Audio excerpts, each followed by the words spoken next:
Sweetina. Na'am sweetie. Ya kike? Lafiya kalau. Ai na zo ina ta neman ki kuma ban tabbike ba. Yanzu kuma gashi na ɗauko wanka saboda duk akan ki wallahi.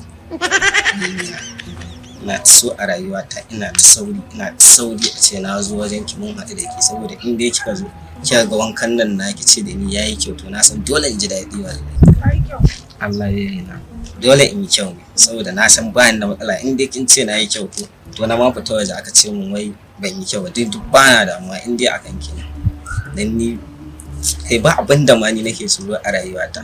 Dan da na fito daga gida amma sai na taddo su motar sojoji suka zo ko me za su yi oho ni dai ban sani ba na ta cikin su na ratsa duk saboda in zo ina ta Allah in zo wajen ki. Ba wanda kuma zai sai hana ni zuwa wajen ki. Gaskiya. Kin ganin nan haka nan nake ba komai.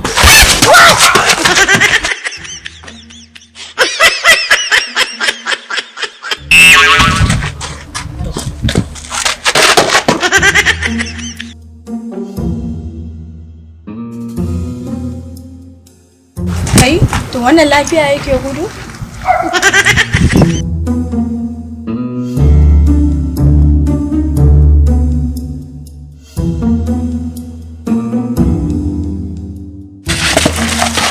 Malam lafiya?